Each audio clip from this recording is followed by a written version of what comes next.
Xin chào tất cả các bạn. Và bây giờ thì tôi sẽ hướng dẫn cho chúng ta về cái bài tập để chúng ta chuyển đổi cái hình dung và tưởng tượng. Vậy thì ở đây là một cái bức tranh về hình dung tưởng tượng, thì chúng ta hãy chia nó thành hai phần. Một bên đó là hình ảnh tiêu cực, hình ảnh tiêu cực,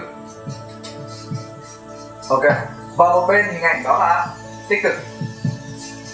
Chúng ta liệt kê ra nó hai hình ảnh, một bên đó là tiêu cực và sau đó chúng ta đổi sang một hình ảnh đó là tích cực. Ví dụ như chúng ta thường xuyên đó là hình dung về việc mà mình với người kia đang có mâu thuẫn với nhau, thì có phải là vấn đề nó càng xuất hiện. Nhưng nếu bây giờ chúng ta hình dung là ví dụ như chúng ta muốn kết nối lại với một ai đó, muốn có cái tình cảm, một mối quan hệ khăng khít với nhau, thì bằng cách đó là chúng ta hình dung với người đó là mình với người kia đang quay trở lại, đang có một cái tình cảm yêu thương với nhau, hay là hỗ trợ nhau, giúp đỡ nhau. Tức là chúng ta hình dung chúng ta có một mối quan hệ tốt đẹp với một người nào đó. Ví dụ như chúng ta muốn kết nối lại mối quan hệ với anh Nguyễn Văn A, thì chúng ta hình dung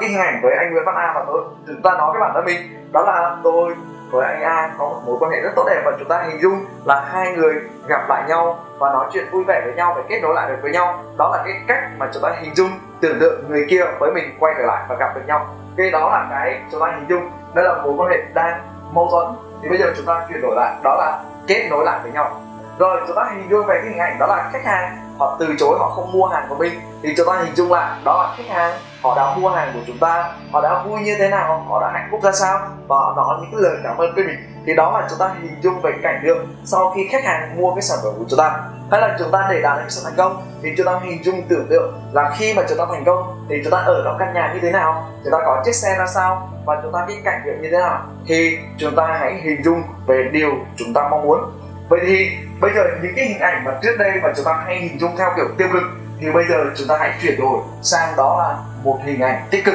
hình ảnh mà chúng ta mong muốn. Thì đó là bài tập về hình dung về tưởng tượng, và tôi muốn tất cả chúng ta hãy tải hết tất cả những hình ảnh mà tiêu cực của chúng ta, sau đó chúng ta chuyển đổi sang cái hình ảnh tích cực, thì chúng ta viết ra bên cạnh, và sau đó chúng ta comment ở dưới đoạn video clip này, và sau đó tôi sẽ gửi chúng ta về một cái video kế tiếp, đó là ở cái bước số 3 trong việc mà chúng ta cài đặt về tiềm thức. Vậy nên để chúng ta cài đặt một tiềm thức để chúng ta đạt được chúng ta mong muốn, thứ nhất đó là chúng ta hình dung, chúng ta nói về những điều chúng ta mong muốn, kèm theo đó chúng ta hình dung về kết quả mà chúng ta đạt được. Chúng ta không hình dung về quá trình mà chúng ta làm, mà chúng ta chỉ hình dung về cái kết quả mà chúng ta đạt được. Bởi vì khi chúng ta hình dung về kết quả mà chúng ta đạt được, thì tiềm thức họ sẽ tìm cho chúng ta một cái cách thức phù hợp với bản thân mình để chúng ta đạt được điều chúng ta mong muốn. Nên trong NLP chúng ta cần phải cài đặt về những điều mà chúng ta mong muốn. Chúng ta hình dung tưởng tượng mà kết quả khi mà chúng ta đạt được cái điều đó nó đã xảy ra rồi. Ví dụ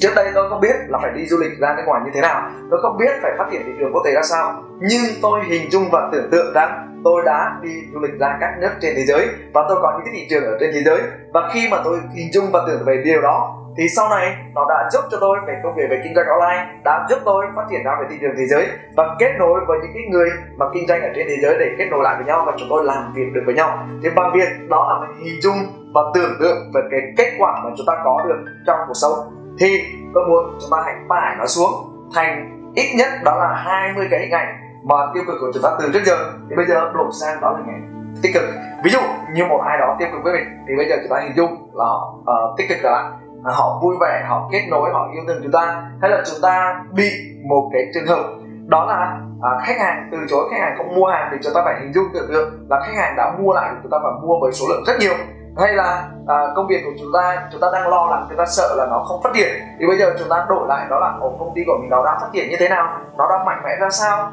nó quyết liệt như thế nào. Rồi chúng ta hình dung đó là nhân sự của chúng ta đọc sách này, tập thể dục này, hình dung là họ làm việc rất năng động, rất là nhiệt huyết. Và khi chúng ta hình dung về hình ảnh đó, thì chúng ta đang tỏa ra cái năng lượng và truyền cái trường năng lượng đó đến những người kia, và những người kia bắt đầu cảm thấy cái điều đó, và bắt đầu tự nhiên họ có cảm giác là họ sẽ muốn đọc sách, họ có cảm giác đó là cần phải tập thể dục thể thao. Rồi khi mà chúng ta hình dung và tưởng tượng về có cái người gia đình bố mẹ của mình có một sức khỏe tốt, thì tự nhiên bố mẹ mình tự nhiên có cảm giác có sức khỏe rất tốt, đúng là và cảm thấy tích cực hơn. Và khi chúng ta hình dung tưởng tượng về bất kỳ điều gì, thì nó bắt đầu nó sẽ nhanh để chạm đến cái tiềm thức của người bên kia. Và quan trọng đó là bản thân mình luôn có một cảm xúc tốt, mình có cảm xúc tốt. Ví dụ như các bạn bây giờ chúng ta hãy thực hành và nhắm mắt và chúng ta hình dung cảnh tượng về chúng ta đã đạt được cái mong muốn kết quả của chúng ta có được, và chúng ta hình dung về điều đó thì chúng ta sẽ thấy kết quả nó hoàn toàn khác. Và chúng ta có cảm nhận như thế nào, cảm xúc như thế nào thì tôi muốn chúng ta hãy comment dưới đoạn video clip này. Và bây giờ chúng ta sẽ bước vào phần số 3.